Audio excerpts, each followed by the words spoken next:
Bom dia! Hoje é 26 de julho de 2021. Está começando mais uma edição do programa 20 Minutos. Nossa convidada é Monique Prada, ex-trabalhadora sexual e escritora, autora do livro Puta Feminista. Ela também foi uma das fundadoras da Central Única de Trabalhadores e Trabalhadoras Sexuais, a CUTS. Também faz parte do Grupo Assessor da Sociedade Civil da ONU Mulheres no Brasil. Antes de começar a conversa, gostaria de pedir que façam uma assinatura solidária de Opera Mundi em nosso site ou se tornem membros pagantes de nosso canal no YouTube. A imprensa independente precisa de tua ajuda para se sustentar e se desenvolver. Também peço que curtam e compartilhem este vídeo, além de ativarem o sininho do canal. São ações que ampliam nossa audiência e nossa receita publicitária. Nossos espectadores e nossas espectadoras também poderão fazer perguntas à convidada nas áreas de bate-papo das plataformas. Quem as fizer no canal de Opera Mundi no YouTube, peço que contribuam, se puderem, com o Super Chat ou o Super Sticker. Bom dia, Monique. Uma honra ter sua presença no 20 Minutos. Obrigado por aceitar nosso convite. Bom dia, Breno. Eu que agradeço o convite. Para mim é uma honra estar aqui com vocês. Monique, como é que a reflexão feminista entrou na tua vida? De alguma maneira, isso colocou em questão tua atividade como trabalhadora sexual? Então, Breno, eu já exerci o trabalho sexual há alguns anos. Na verdade, eu comecei aos 19 anos, depois parei por um bom tempo e voltei aos 36. Muito mais madura e pensando em muitas coisas. Então, em determinado ponto, eu resolvi pensar sobre o feminismo, né? Eu comecei no Twitter, conhecer muitos ativistas de partido de esquerda e muitas feministas. Então, eu comecei a pensar onde é que eu me encaixava no feminismo, onde é que eu me encaixava no feminismo como trabalhadora sexual. E comecei minhas leituras sobre feminismo a partir do site, do portal da Marcha Mundial de Mulheres. Eu tinha muitas amigas na marcha e pareceu bem interessante. A questão sobre daí o feminismo era um pouco isso, tá? Todo o conteúdo da marcha é muito interessante. Nós fechamos em muitos aspectos, né? Em muitos aspectos as minhas ideias são similares, mas enquanto eu me colocava como trabalhadora sexual e começava a ler sobre prostituição no site da marcha, aquilo não me contemplava, porque me colocava numa condição de uma pessoa sem condições de pensar e de escolher. Então, comecei a pesquisar em outras plataformas, outras leituras, outras trabalhadoras sexuais que também se diziam feministas. Nesse período de começo de leitura, eu não me dizia feminista, estava engatinhando ali. Né? Depois tive contato com o próprio movimento e comecei a entender que o que elas faziam lá dentro era feminismo, mesmo que elas não se identificassem como. Quando você diz um movimento, já era um movimento historicamente impulsionado pela Graciela Leite? Sim, o movimento de prostitutas ele nasce em 1970 na França, né? A partir da revolta de Lyon e todos aqueles protestos que houveram, era um movimento que, segundo muitas ativistas, inclusive Silvia Federici, ele só foi possível porque os movimentos feministas estavam explodindo também naquela época, né? No Brasil, ele chega por volta de 82, 83, o primeiro encontro do movimento de prostitutas brasileiro foi em 87, no Circo Voador do Rio, né? E foi organizado pela Gabriela Leite, a Lourdes Barreto e a Rede Brasileira de Prostitutas. Eu vejo que, lendo... Eu não conheci Gabriela pessoalmente, só pela internet, a gente trocou muito pouca coisa, em seguida ela faleceu. Mas, através do livro, né, do Filha, Mãe, Avó e Puta, a gente vai ter um relato sobre como era a relação dela com os feminismos também, né? A coisa de ela não poder falar em determinados espaços, porque muitas feministas não aceitavam que ela falasse, mas ela já se declarava feminista, mesmo que o movimento de prostitutas não se declarasse feminista, né? Eu tive algumas conversas com Lourdes Barreto, onde ela Lourdes Barreto é a matriarca do movimento, ela está com quase 80 anos. E ela colocava sempre que o movimento de prostitutas faria um contraponto ao movimento feminista, o que foi caindo conforme o nosso debate foi avançando. Mas Gabriela já se declarava feminista. Ela dizia, não posso ser feminista? Eu sou uma puta feminista, né? Separado, não era expressão, mas ela se colocava como feminista.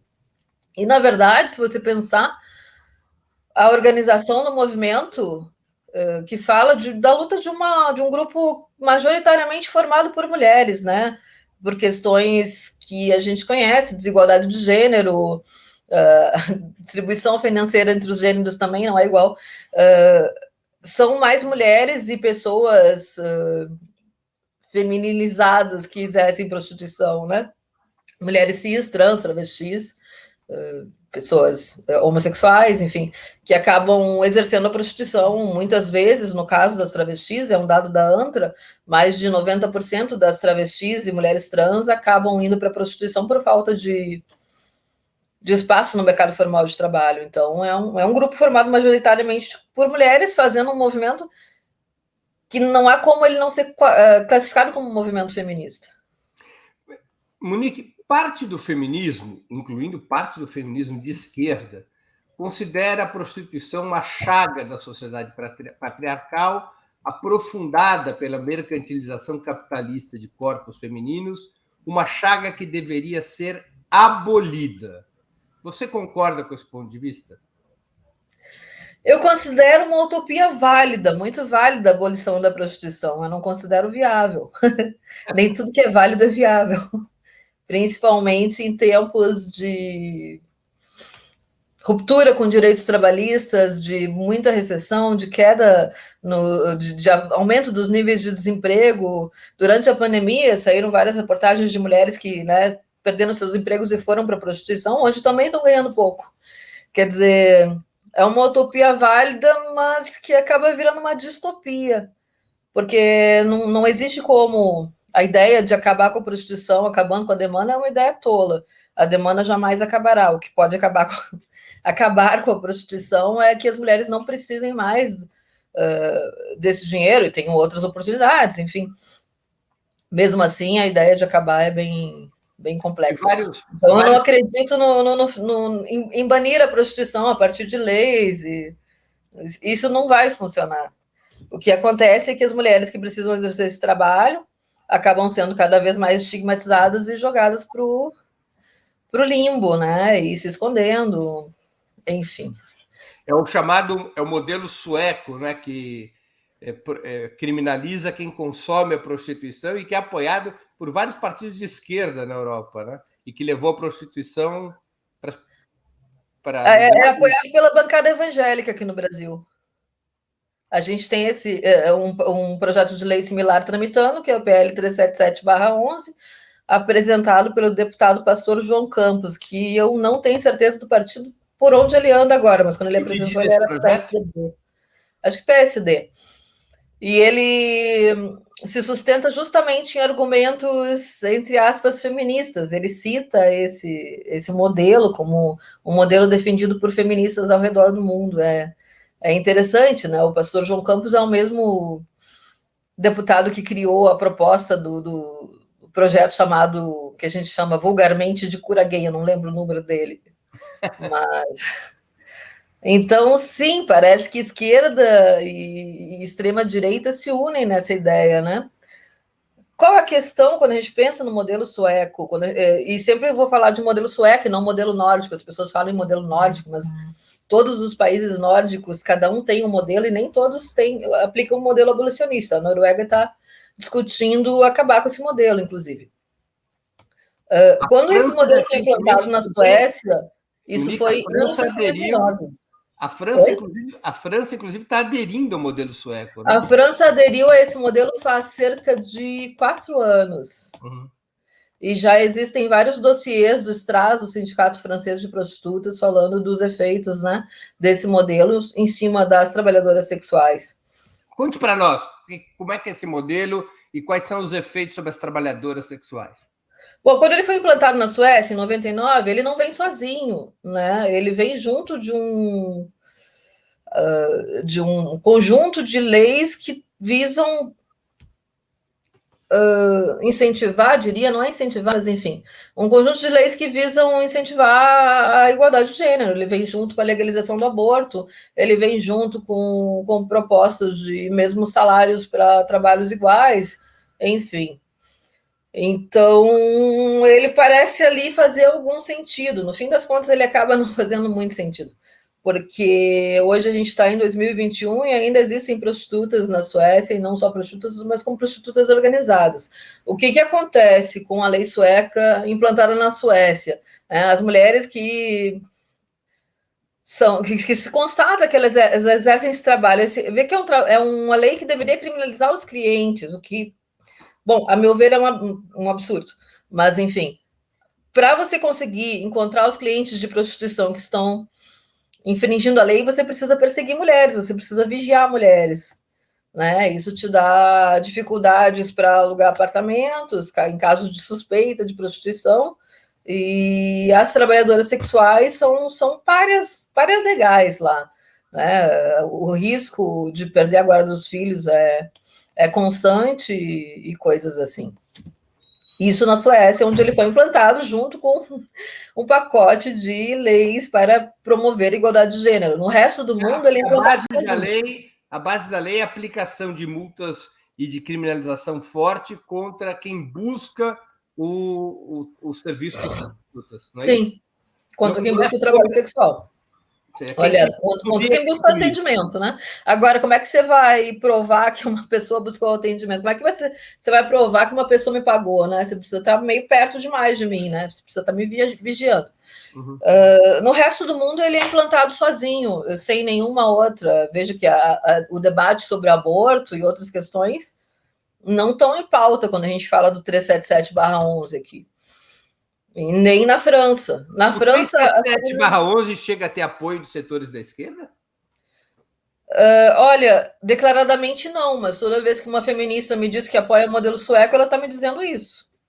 Ela está me dizendo que ela apoia o 377/11, porque é este modelo. É uma provocação que a gente tem feito há algum tempo, né? Se você apoia o modelo sueco, então por que você não está militando junto ao pastor João Campos? Porque esse modelo já está em defesa aqui. Não acho difícil de ser aprovado nesse contexto. Mas acredito que as pessoas, as feministas, inclusive, deveriam pensar sobre, né, a viabilidade de apoiar um projeto de lei que foi apresentado pela bancada fundamentalista em 2011 e segue tramitando, ele foi desarquivado ano passado. Uhum. Você acha que esta postura de certos setores feministas de buscar a abolição da prostituição tem a ver com uma leitura do que é a sociedade patriarcal ou também tem um componente de moralismo? Tem certamente um componente de moralismo, tá? Se a gente pensar que prostituição e matrimônio são relações complementares e não relações opostas, e a gente perceber que não existe uma luta declarada contra o matrimônio. A ideia do casamento como uma união por amor, ela é muito recente para nós. O casamento surge para unir patrimônio. Por muito tempo, as mulheres não tinham direito sequer a ter um CPF próprio, por muito tempo. Quer dizer, eu faço parte da primeira geração, com os meus quase 50 anos, da primeira geração de mulheres que pode ter um CPF, uma conta bancária, comprar imóveis sem assinatura do pai ou marido. Então, pode tirar o passaporte sem apresentar a autorização do marido, né? Sim, mas ainda não posso fazer uma laqueadura sem isso. Quer dizer, então é impossível não perceber o nível de moralismo quando a gente fala apenas desse trabalho. Esse é o único trabalho de mulheres que precisa ser combatido, sendo que o matrimônio é uma relação complementar, o trabalho sexual, o trabalho doméstico, por exemplo. Nós criticamos o trabalho doméstico, mas não vamos, né, fazer protestos contra a PEC das domésticas, que seria absurdo. Mas a gente consegue fazer protestos contra a legalização da prostituição. Eu nem falo do projeto de regulamentação, porque o PL Gabriela Leite tem suas falhas, não são poucas. Mas a ideia de legalizar esse trabalho que está acontecendo. Desculpa? Não, perdão, eu que te atrapalhei, te interrompi. Perdoe. Não, é contra a ideia de legalizar esse trabalho que está acontecendo. Na sua rua tem prostíbulos, na minha rua tem prostíbulos, tem trabalhadoras sexuais, agora com os sites, não há como fazer um controle disso. Aliás, as leis sobre prostituição mais recentes são de 1942, nem levam em conta a internet. Acho que teve uma modificação no Código Penal muito recente, mas que também não levam em conta. A prostituição, finalmente, na tua opinião, é uma violência a ser extirpada da sociedade, ou seja, as mulheres que se tornam prostitutas o fazem pela ausência absoluta de opções e muitas vezes por uma situação de violência social a qual querem fugir, ou é uma opção, a prostituição, uma opção laboral como qualquer outra? A prostituição é uma opção laboral como qualquer outra, mas nenhuma opção laboral no capitalismo é totalmente livre. Acho muito importante pensar nisso, tá? Eu não acredito que alguém escolha de livre, espontânea vontade ficar 300 horas no McDonald's fritando lanches ou limpando privadas em universidade. Não existe livre escolha no capitalismo. Essa minha escolha e a escolha das trabalhadoras sexuais, ela só é uma questão porque a gente está falando de sexo. Qualquer outra atividade que tivéssemos escolhidos não seria uma questão. Aliás, muitas das minhas colegas são oriundas do trabalho doméstico, né? Mas um dos argumentos que os abolicionistas da prostituição utilizam é que o trabalho sexual ele traz intrinsecamente uma violência contra a mulher que outros tipos de trabalho não trazem. Você discorda desse ponto de vista? Sim, eu discordo. Por que você discorda? Independente de eu gostar ou não de sexo, e para mim o sexo não ser uma coisa romântica, eu considero um trabalho como limpar privadas muito mais violento do que meia hora de sexo.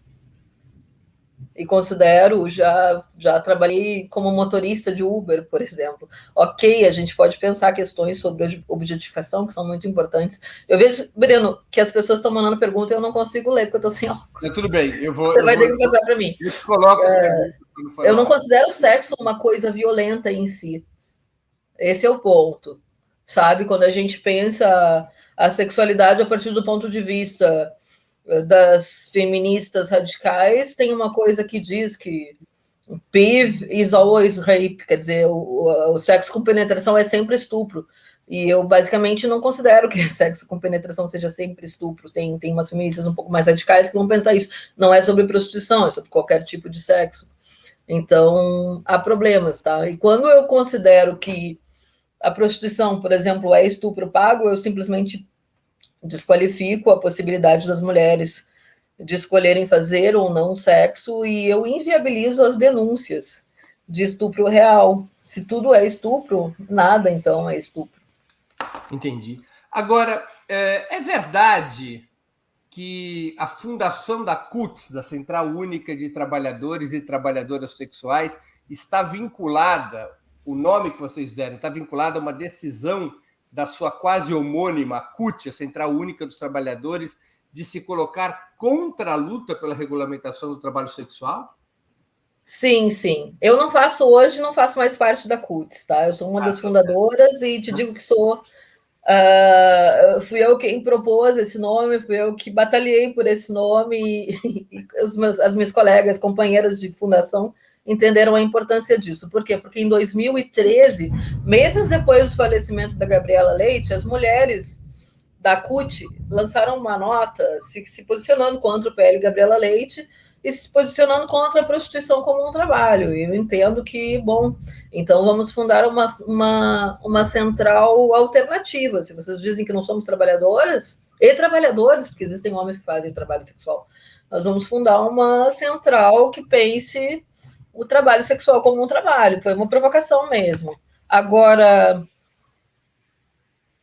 a CUT, por exemplo, de Campinas, não tem essa questão com o trabalho sexual. As mulheres, a Associação Mulheres Guerreiras de Campinas, ela faz parte já da CUT, inclusive a sua sede funciona na sede da CUT. Quer dizer, é um debate que a CUT precisa retomar em algum momento. O que é o projeto Gabriela Leite?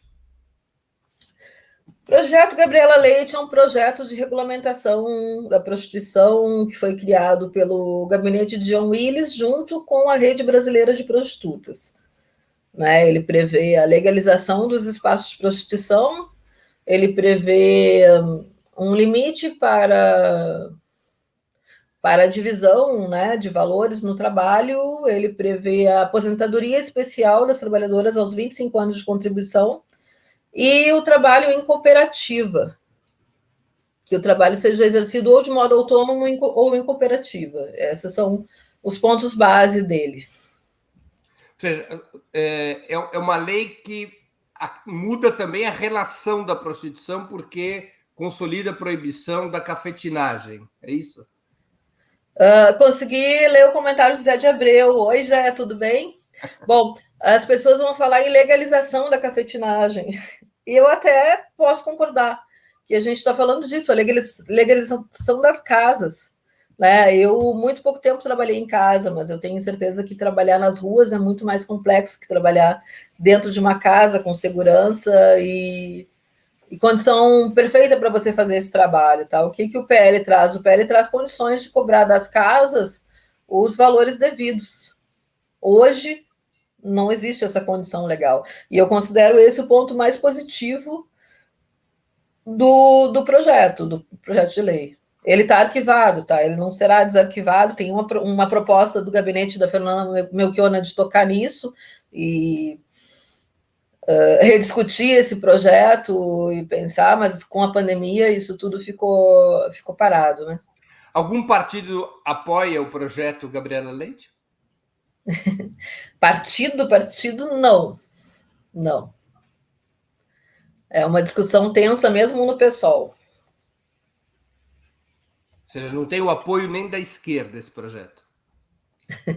Na verdade, ele não tem apoio integral nem do movimento. Né? Eu considero que ele foi... É respeitável porque foi criado junto com a Rede Brasileira de Prostitutas, mas ele não foi discutido amplamente com as trabalhadoras, mesmo da rede. Inclusive, um dos motivos para o surgimento da CUTS, para o rompimento, né, desse grupo de trabalhadoras que formou a CUTS com a Rede Brasileira de Prostitutas foram discordâncias sobre o projeto e sobre o modo como foi feito. Né? Ele não incluiu um debate muito amplo. Na verdade, nada incluiu um debate muito amplo na Rede Brasileira de Prostitutas. Além do método, você é contra algum aspecto do projeto Gabriela Leite? Quais são as polêmicas nesse projeto? Bom, a grande coisa ali é que a gente tinha uma única chance de apresentar um projeto. Eu não fazia parte do movimento organizado quando ele foi construído, mas era uma única chance de apresentar um projeto que precisaria ter sido feito com muito mais carinho, muito mais cuidado. Ele consiste em 4 páginas mal escritas. Né? E se a gente começa a pensar nele, a ideia de que você só possa trabalhar de modo autônomo ou como cooperativada é uma ideia que falha, que na verdade nos mantém a parte dos direitos trabalhistas reais, mesmo que hoje, né, diferente do momento em que ele foi construído, hoje os direitos trabalhistas foram por água abaixo. Hoje você tem uma carteira de trabalho, mas precisa aceitar trabalhar em condições como o trabalho intermitente e esses absurdos todos. Mas bom, o fato é que se houvesse um vínculo real trabalhista, como em alguns lugares seria mais viável, por exemplo, tem mulheres que trabalham por 20 anos numa casa, como que ela não vai ter um vínculo? Você teria direito a férias, a 13º, a essas coisas todas, precisaria ser melhor elaborado. Ele foi, enfim, uma única chance para apresentar e apresenta um projeto que tem vários pontos para ser criticado. Né? A ideia de que o trabalho como cooperativa, a gente sabe hoje que as cooperativas não funcionam como cooperativas, funcionam como um modo de burlar a lei trabalhista. Então, enfim, essa é a grande falha que muitas trabalhadoras do Nordeste apontam, falta de vínculo da casa com a trabalhadora. Você tem um vínculo, se eu entrar numa casa, eu vou ter um horário para entrar e um horário para sair. Se eu começar a não cumprir esse horário, eu não entro mais. Então, as casas precisam te dar um retorno, né? Tem muitas companheiras que argumentam com o fato de que, bom, mas e se eu não quiser trabalhar nessa casa hoje? É fato, em alguns lugares isso é possível. Em outros lugares, não. Você tem esse vínculo, você tem esse compromisso. Então, essa questão precisa ser melhor elaborada. A questão da aposentadoria especial. A aposentadoria especial é você vai pagar uma contribuição a mais e comprovar a condição que te permite ter essa aposentadoria especial como trabalhador autônomo é muito difícil. Né? Você precisaria de um vínculo com o espaço, com a casa, para você comprovar isso de maneira mais efetiva, mais eficaz e coletiva. Né? Então, Deixa eu ver se eu entendi. Você, portanto, defende que a regulamentação do trabalho da prostituta seja mais como trabalho assalariado do que como trabalho autônomo, é isso? Não necessariamente, a gente precisa contemplar as duas pontas, tá? Eu sempre trabalhei de modo autônomo, eu muito pouco fui a casas, mas a gente também tem que contemplar quem está lá trabalhando há 20 anos no mesmo lugar, né, dando lucro para casa e tal, e a casa não tem nenhum vínculo, a casa só recebe. Então, não acho que como cooperativa funcionaria, mas até pode estar, mas você precisa prever a possibilidade de as mulheres terem vínculo com a casa, ou a casa ter vínculo com as mulheres, porque as mulheres têm vínculo com a casa. Monique, no passado... Ele não especifica um monte de coisas também, desculpa. No passado, pré-internet, a estrutura básica de prostituição eram as casas, os prostíbulos, as boates, e a prostituição de rua diretamente ligada à proteção ou agência, quase sempre diretamente ligada à proteção ou agenciamento do cafetão. Essa era a estrutura. Né? O que mudou com a internet? Mudou muito isso? O trabalho autônomo sem intermediários cresceu? O que aconteceu com a estrutura básica de como funciona o trabalho sexual? Então, nessa linha do tempo, tem uma parte que a gente está esquecendo, que é a parte dos jornais, que foi um veículo muito importante pré-internet para garantir a autonomia das trabalhadoras sexuais. Aliás, em Buenos Aires, o anúncio em jornal, na Argentina toda, acho que desde 2008 ou 2009, talvez 10, é proibido, que leva as mulheres de volta para as ruas e para as casas, que agora as whisquerias foram proibidas em Buenos Aires. Quer dizer, a caça às prostitutas em Buenos Aires está mais avançada que aqui, né? Mas a gente sempre pula isso, internet, rua, casas e internet, mas tem a questão dos jornais, né? Eu comecei sempre anunciando em jornal de modo autônomo. A internet te dá vários espaços bem interessantes, apesar de toda a repressão que a gente vê nas redes hoje, né? A possibilidade de ter teu próprio site, de anunciar em sites grandes, que são muito caros também, e aí a gente tem um problema já. Penso que nesse sentido funcionaria uma cooperativa, né? Um site que funcionasse como cooperativa e coisa assim. Mas a internet, ela estimula a autonomia, né? Você não precisa, principalmente depois, né, com os jornais, o celular, a gente já tem uma autonomia. Com a internet, você pode trabalhar de modo totalmente autônomo, pensando que existem riscos, porque é um trabalho que você faz escondido, né? Que aí você tem que cuidar muito das suas redes sociais para ninguém saber de nada, e pensando na atual repressão ao trabalho sexual na internet, né? A gente teve implantadas, e aí não são mundialmente implantadas, né? Mas funcionam mundialmente as leis FOSTA e SESTA, implantadas no governo Trump, que são leis de combate ao, em tese, tráfico de pessoas na internet. Na verdade, são leis que permitem uma vigilância maior aos usuários de internet, não apenas às trabalhadoras sexuais, mas que realmente inviabilizaram muito do trabalho das mulheres nas redes, assim. Os banimentos no Instagram, a dificuldade de navegar no Facebook. E ainda tem o Twitter, que é um pouco menos vigiado, mas nem tão menos. A minha conta foi banida faz 4 anos já, quase 5, por conta de uma gravura de um evento que eu fiz pelo Sesc. Eu usei como capa e a minha conta foi imediatamente banida no Twitter. Quer dizer, o uso da internet estimula a autonomia, mas está sendo muito mais vigiado hoje do que anos atrás. E o combate à autonomia leva a prostituição para uma situação de maior vulnerabilidade, de maior opressão? É isso? Não diria que isso seja exatamente um combate à autonomia.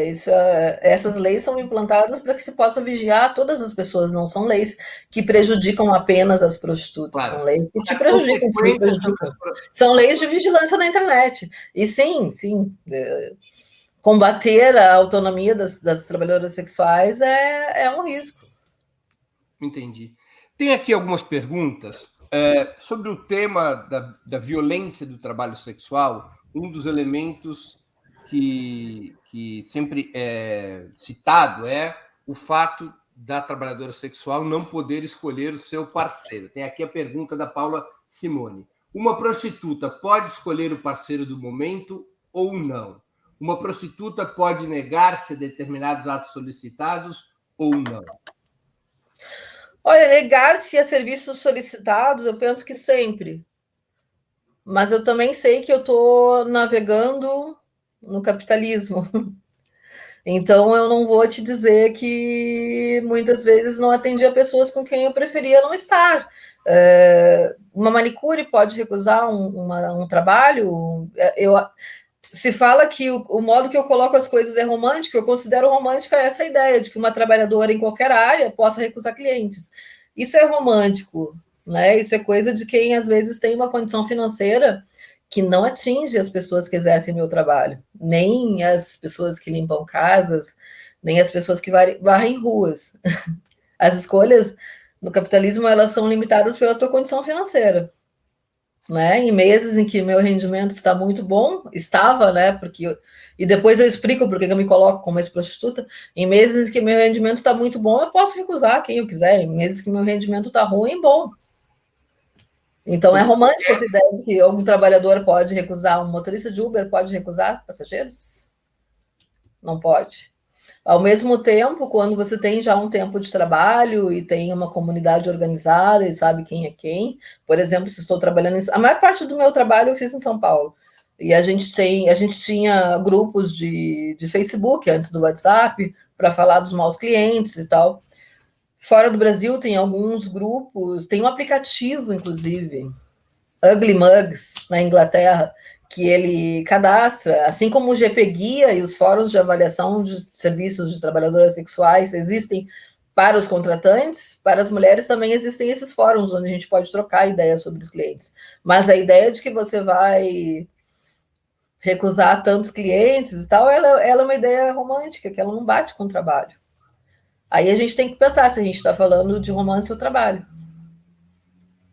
A Silvia Frederici diz que dos 3 trabalhos que a sociedade patriarcal condena as mulheres, o trabalho sexual foi o primeiro e até o presente momento talvez seja o único que passou a ser remunerado. Ela fala do trabalho doméstico, ela fala do trabalho da atividade sexual, ela fala do trabalho de cuidadora. Sim, sim. O modo como ela fala e coloca que isso é uma maneira... Falando de modo muito amplo, muito aberto, é uma maneira de romper com o patriarcado, você pôr preço no seu próprio serviço, né? A Silvia é uma ativista pelos direitos e salário por trabalho doméstico, não o trabalho das domésticas, mas o trabalho das mulheres, né, em casa. Talvez as pessoas que estão aqui nos ouvindo, e mesmo as mulheres, mas talvez principalmente os homens, não se deem conta da quantidade imensa, estúpida, brutal de trabalho que é tomada das mulheres nessa sociedade. Né? No todo 8 de março tem aquela ideia de que a gente pode fazer um paro mundial. Não temos tido sucesso, porque um dia de paro mundial talvez nos pusesse em condição de negociar uma série de coisas, como a redução da violência e salários iguais. Um único dia em que nenhuma mulher trabalhe, esse mundo vem abaixo. Né? Então, as prostitutas, quando põem um preço no seu trabalho que precisa ser tomado de graça, a sociedade considera que tem que ser tomado de graça, elas, de certo modo, estão batendo de frente com o patriarcado.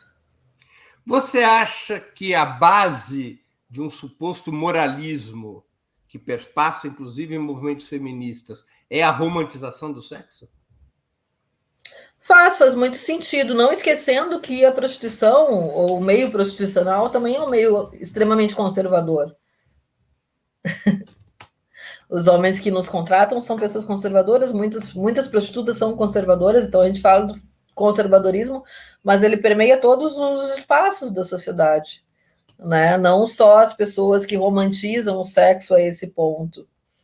É interessante que ou são mulheres ou são homens fingindo que não contratam, né? Mas é isso, não, só faria sexo se tivesse sentimento.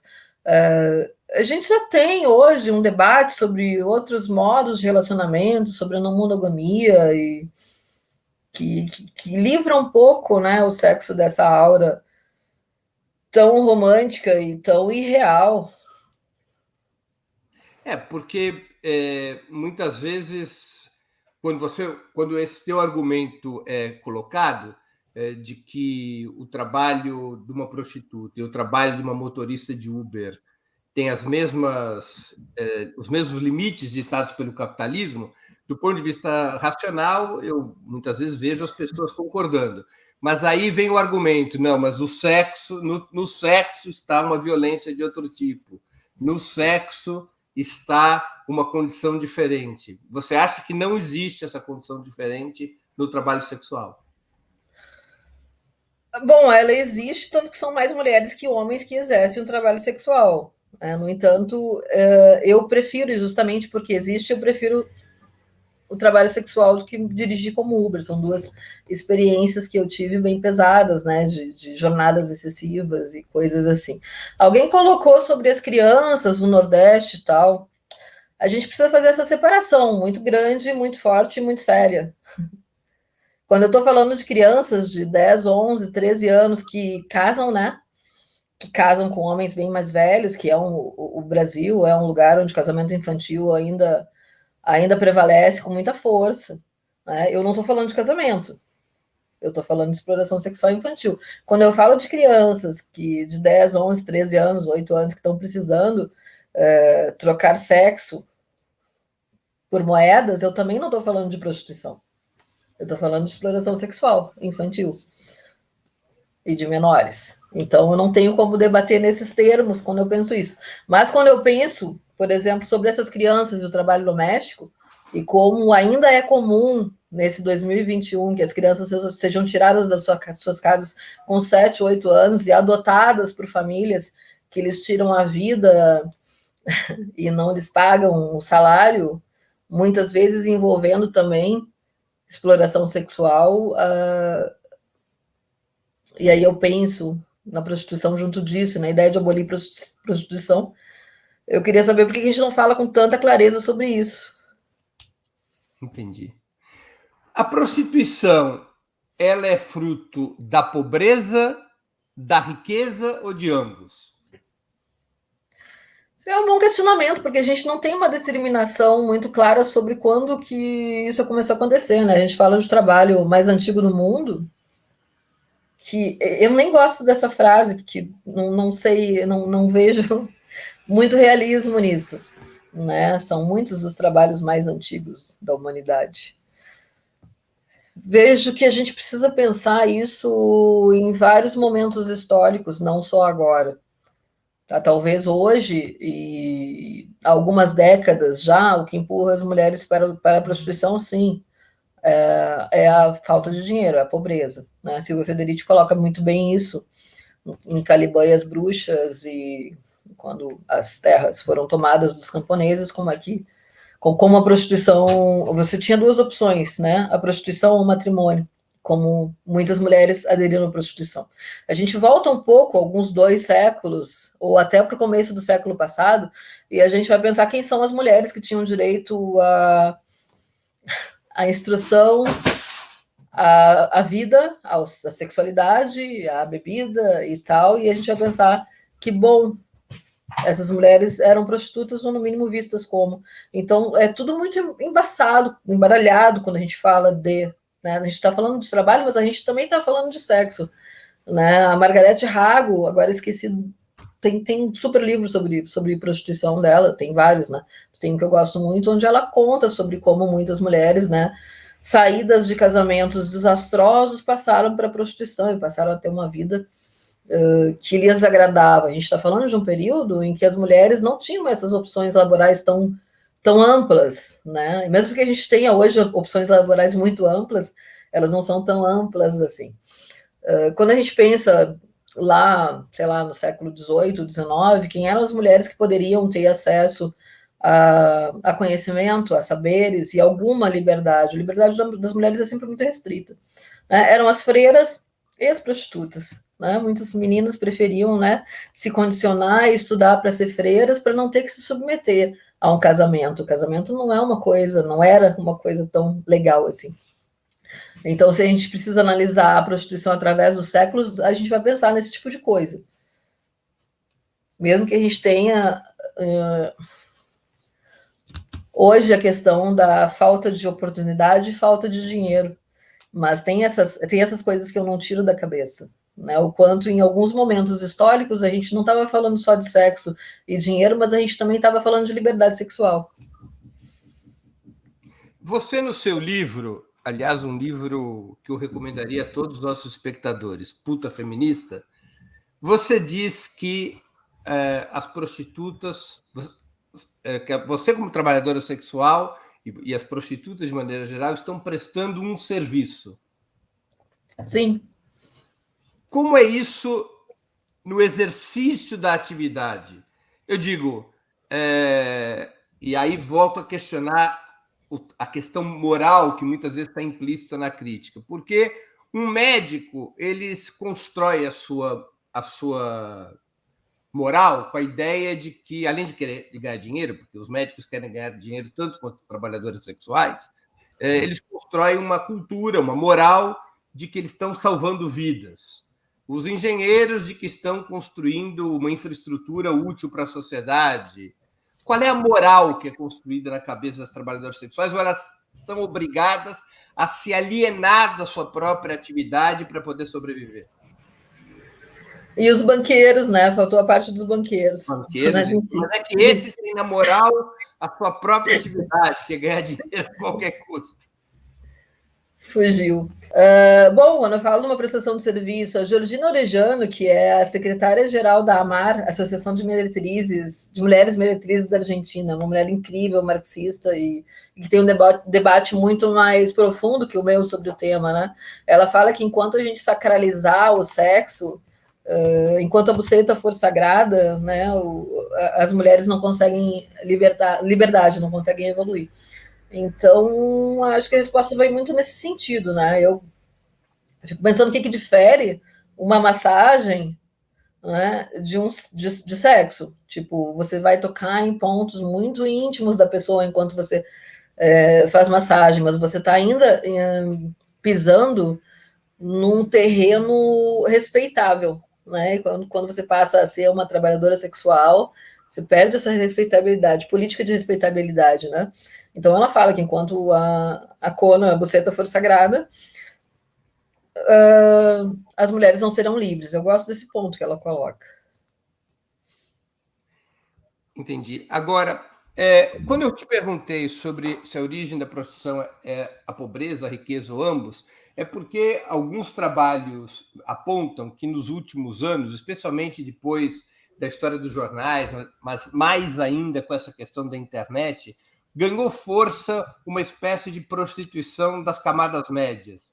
Sim. Ou seja, mulheres que não necessariamente vêm de famílias muito pobres, ao contrário, vêm de famílias remediadas ou até de algum poder aquisitivo, mas que vêm na prostituição, às vezes uma libertação do seu cotidiano e muitas vezes a possibilidade de ganhar um dinheiro impensável numa outra atividade. Mas será que isso é recente ou a internet nos mostra? Será que isso já não acontecia antes? Ou a internet é que nos mostra? Eu gosto muito do ponto de pensar o quanto a Raquel Pacheco, né, com o Bruna Surfistinha e o modo que ela se coloca, o quanto isso é um marco na história da prostituição no Brasil. Aqui no Brasil mas em outros países tiveram as suas blogueiras e tal.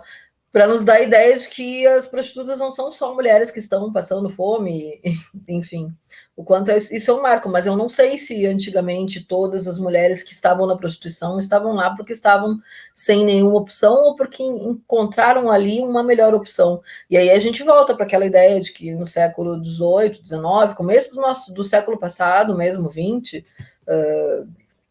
além de uma questão de sustento, ela era um espaço para exercer a liberdade sexual. Aliás, a Mara Moira, e aí eu estou falando de mulheres trans, travestis, ela está com uma coluna no BuzzFeed, onde ela fala da história da prostituição para as travestis, né? É um documento não, são textos bem importantes, onde ela vai falar de como se constrói, né, aquele espaço possível, porque é o espaço possível para as travestis.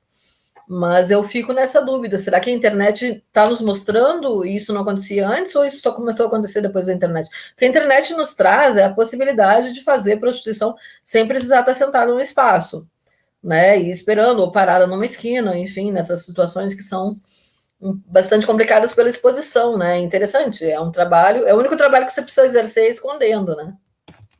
Claro, é verdade.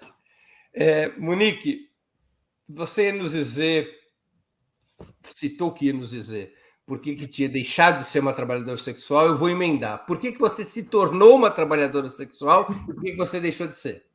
Eu me tornei por questões financeiras mesmo. Você vem de uma com 19 anos, eu tinha um filho, eu trabalhava numa empresa de exportação e importação na área de cobrança, recebia um salário mínimo, que naquela época, a gente está falando do governo FHC ainda, era um salário ridículo, não haviam empregos, e eu encontrei um anúncio de jornal que me oferecia um salário mínimo e meio por dia.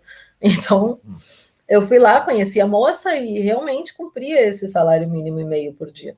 Então, eu exerci por um período. Você tinha uma barreira moral para exercer a profissão?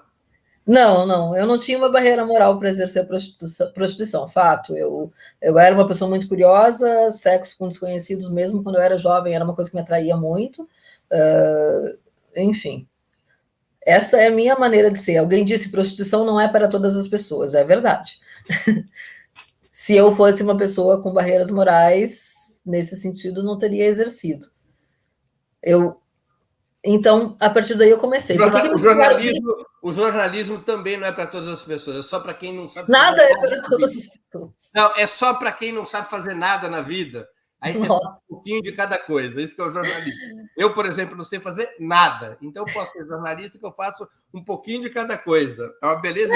Fechamos, né? Muito isso. Hoje eu escrevo e faço um monte de outras coisas. E parei de exercer a prostituição no começo da pandemia. Eu comecei a achar, não fui eu que comecei a achar, era muito arriscado. Continua sendo muito arriscado, né? Se surpreendeu ou parou? Eu passei para o trabalho virtual, eu não tenho paciência, não tive sucesso no trabalho virtual. O trabalho virtual é uma grande, boa fonte de renda para muitas mulheres.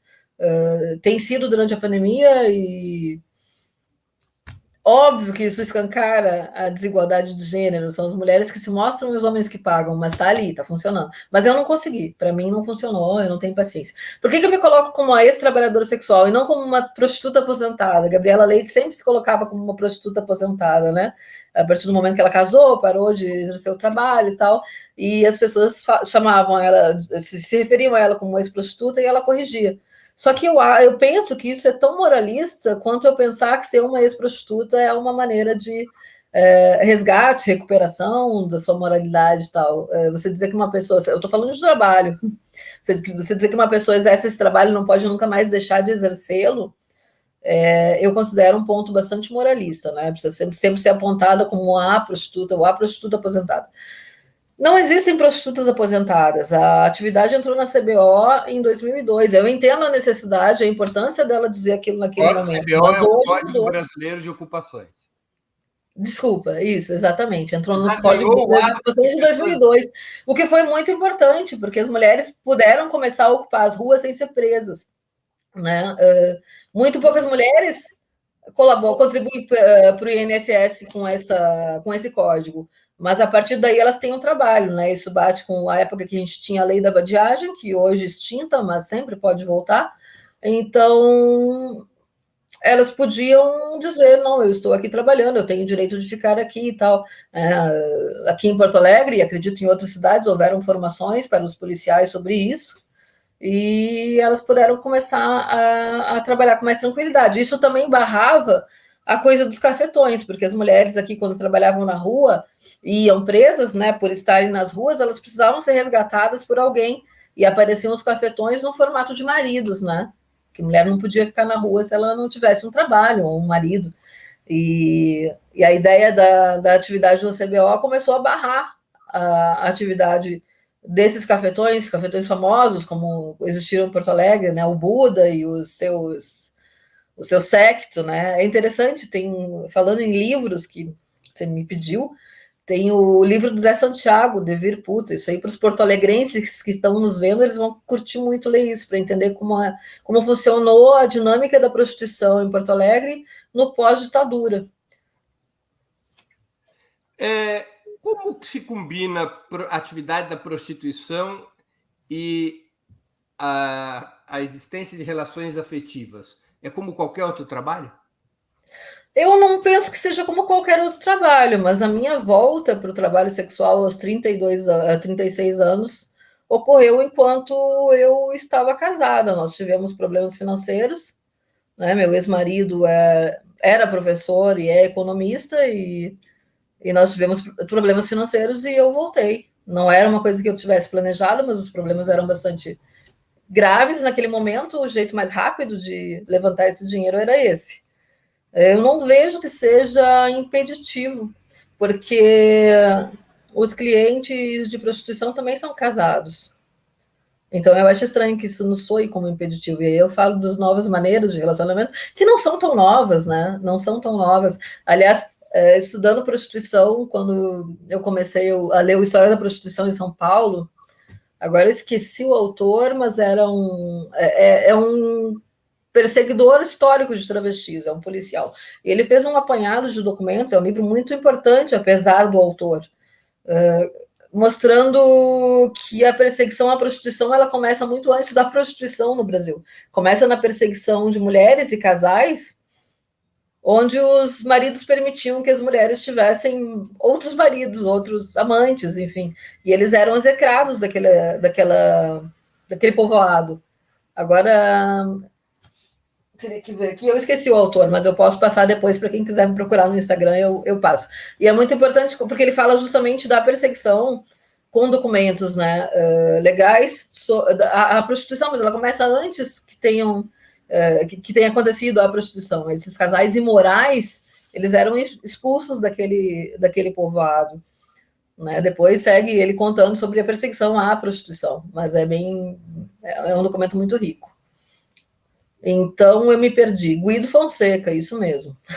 Eu estava em dúvida sobre Fonseca, eu lembrava do primeiro nome. E aí, quando ele conta esse tipo de coisa, e acho que foi com esse livro que eu aprendi que as leis sobre prostituição no Brasil, elas não estão aqui para proteger prostitutas, elas estão aqui para isolar prostitutas. Para impedir que elas contaminem. Exatamente. E contaminem as mulheres de bem. E põe essas mulheres que muitas vezes precisam, né? Realmente, a gente está falando, o Guido meio que divide as brasileiras e as europeias que atuavam aqui, né? Com as brasileiras estavam fazendo aquele trabalho por necessidade financeira, precisavam se registrar, né? Muitas vezes como costureiras e tal, e as europeias vinham para cá para realmente para enriquecer. Então a gente já tinha essa separação que você coloca que a internet trouxe lá no século XVIII, XIX, acho que é isso. Quando vieram as polacas vieram no final do XIX e começo do século XX, não, no começo do XX.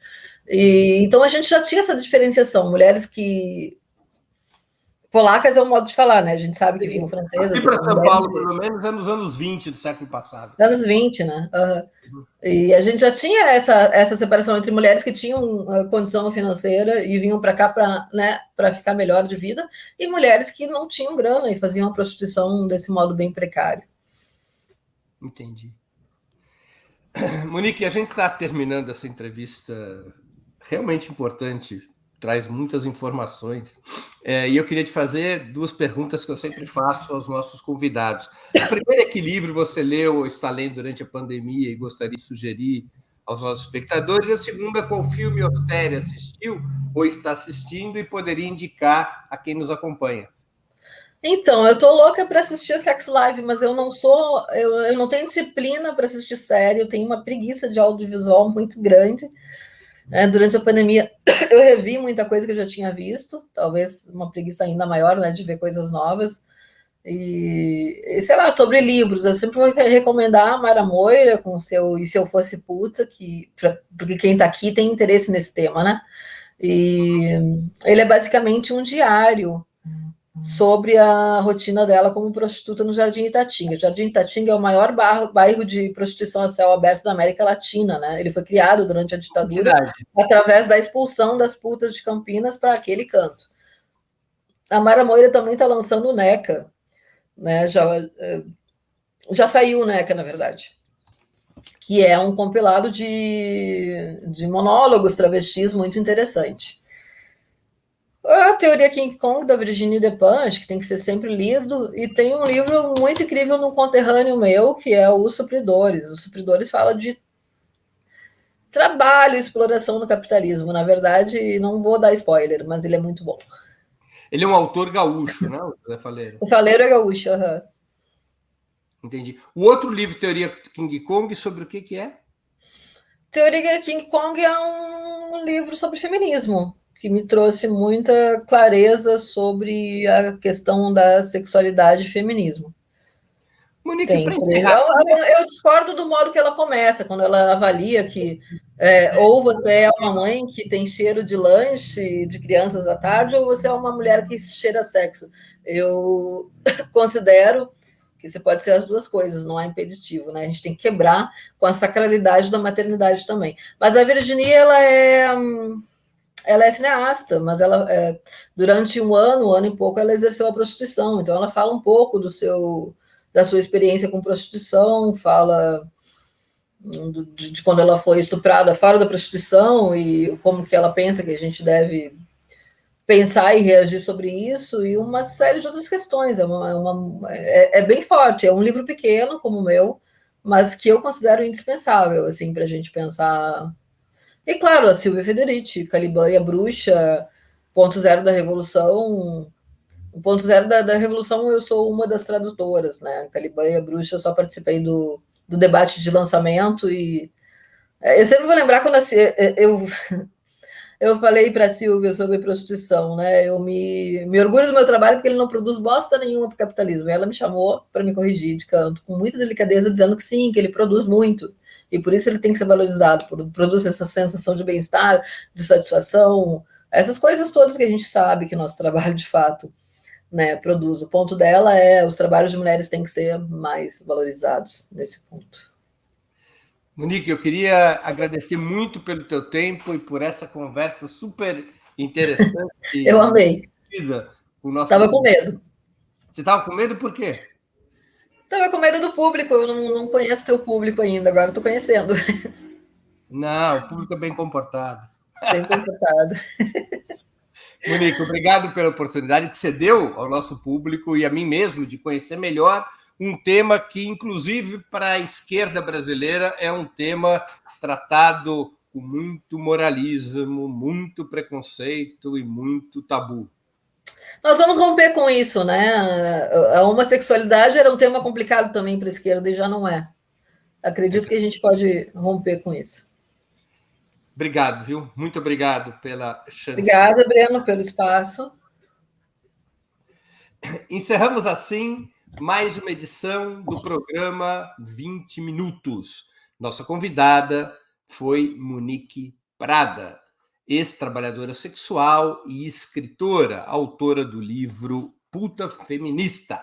Nós voltaremos a nos ver amanhã, 27 de julho, às 11 horas da manhã, com o 20 Minutos Análise. O tema: o republicanismo serve à esquerda? Nós vamos falar de polêmicas como o fundo eleitoral de 5,7 bilhões de reais, a nomeação do Procurador-Geral da República e o incêndio da estátua do Borba Gato. Até lá, obrigado pela audiência e um grande abraço. Para assistir novamente esse programa e a outras edições dos programas 20 Minutos, se inscreva no canal do Ópera Mundi no YouTube. Curta e compartilhe nossos vídeos, deixe seus comentários. O jornalismo de Ópera Mundi é mantido com o seu apoio. Faça uma assinatura solidária em www.operamundi.com.br. Com um pequeno valor mensal, você nos ajuda no desenvolvimento de um jornalismo independente e de qualidade. Obrigado pela audiência e até a próxima.